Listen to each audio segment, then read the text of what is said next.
Welcome back, everybody. We like to share some of our fab finds with all of you, and one of those is this new book that has come out, Moon Sunday, and we have the author and the illustrator joining us here today. Deanne Bryce is the author of this lovely book, and you may have seen her or noticed that she's been on before with Brightside Kitchen. That's correct. Welcome back. Thanks. And then we have Holly Norian, who's the illustrator for the book. Thank you both for joining us. Thank you. Talk about first, there's a big anniversary coming up that I know everybody's starting to talk about with landing on the moon, and kind of how that sparked this book. Okay, great.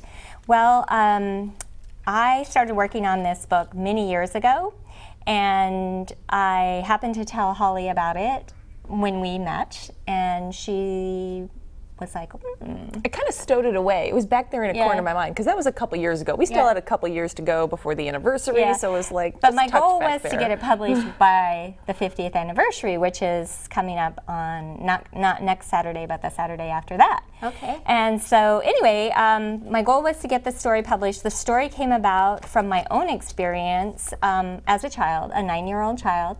And I was a teacher in the 90s in Marshalltown, and we were teaching kids to write based on their own experiences. And so I thought, well, I'll write based on my own experience. So I wrote about the moon landing and what it felt like to watch it and all of that. And then as time went on, I decided I wanted to get it published, but I kept having editors look at it and give me feedback, so I kept shaping it.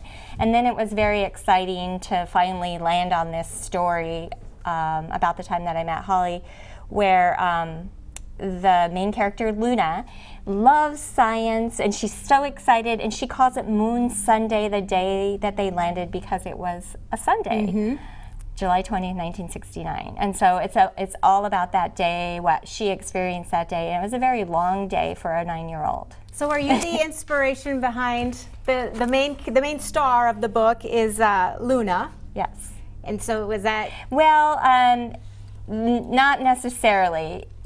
It wasn't me, because my experience was slightly different, but over time it started with my own memories, and then Luna was a kid who loved science. I was more of a kid who didn't pay any attention. I wanted to watch cartoons, but then when it happened, it was so exciting, you know. Yeah, sure. But Luna was very excited. So her dad is a science teacher, and her mom was actually a woman that contributed to the landing on the moon. So now, did you have the book already all written up I when did. you met Holly?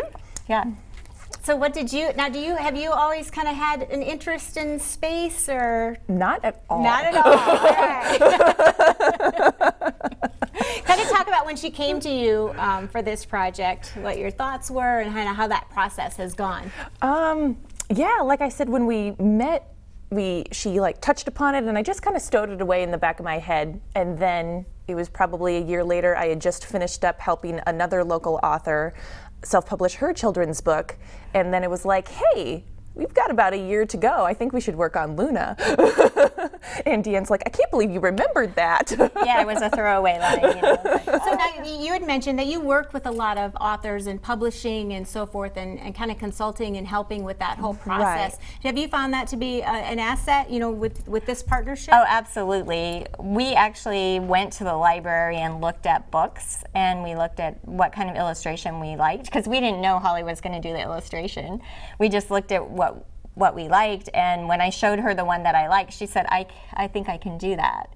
And so then throughout the whole year, because we started working on it last September, we've been just looking at, you started with drawing the family, and then... Yep, we got all of our characters and the look of the book that we wanted before, you know, I drew all 40 pages. Right, make sure you kind of have a feel for that. Just so, talk about that process a little bit, and from you know, you read the story and you kind of get a picture of maybe what you think it would look like, right. And then with the, you know, what her vision is as well. And how do you go about that then? Right. There's so many different styles of illustration. You can literally do anything. The moon is the limit. That's right. Or maybe Mars. Yeah, Mars. So what I chose to do is what I call digital watercolor, which being digital, you have more control over being able to edit and click undo versus traditional watercolor, where it's like once you have a paint Right. drop down, it's down. And a little more consistency probably with Right, the look. exactly. So you can see, yeah, from page to page, you know, Luna looks like Luna consistently throughout the book because of the tools that I used and stuff. So it started with pencil and then went to brush pen, going over that to give the lines more of a thick, thin, you know, more illustrated look, and then scanning everything in and digitizing it. And then again, if there were any lines I didn't quite like, I could go in and I could tweak them and make it just the way we wanted. And then adding the color, which was the most fun part, to really bring the pages to life.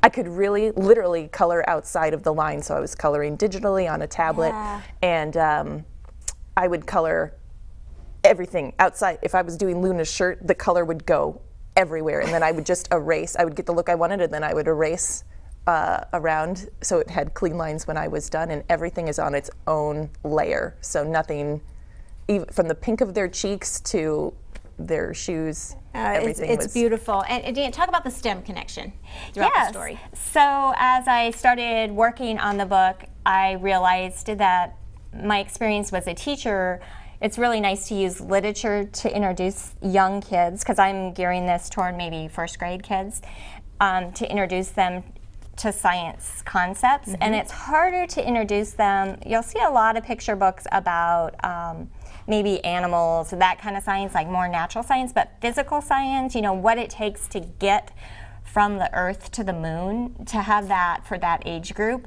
is unique. And so I was really excited about being able, and so it sparked a lot of questions. It's like, well, what did it take? What kind of theories did the people who made the decisions on what was going to happen, what kind of theories did they base it on? And so then I was able to tap into the scientists that contributed many generations before, Kepler and Einstein. That's these little guys in front here. Einstein and Newton.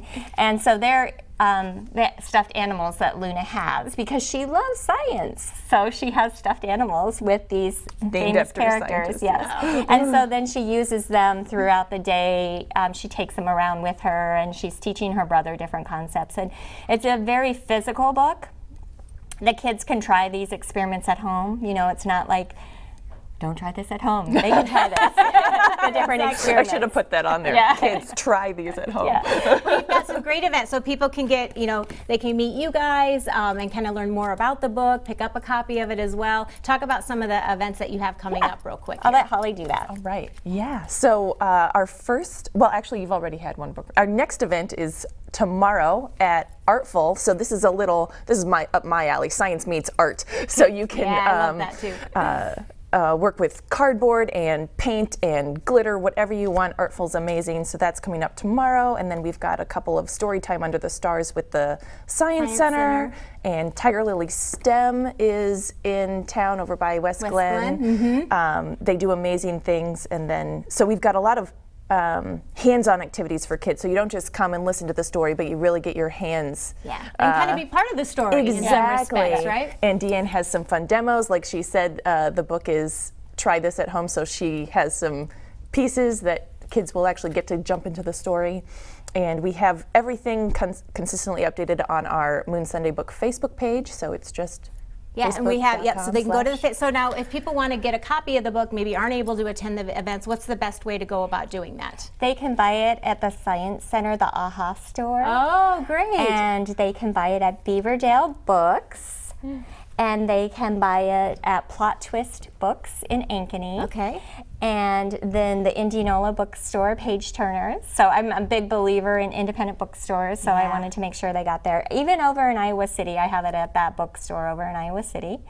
And they can also get it at Brightside Kitchen. So I'm selling it there too. Well, thank you. Congratulations. Oh, thank you. It's a great story, and I hope everybody takes advantage of going out and meeting with you guys and taking part in the events, picking up a copy of the book, and I wish you great success with it. Be sure to join them for the events, because like you said, you can participate kind of in the story a little bit more, and I love that aspect of things. So thank you, ladies, for coming in. Great work. Thank you so much. There's a lot involved with putting a book together and getting it published, so good job out of both of you.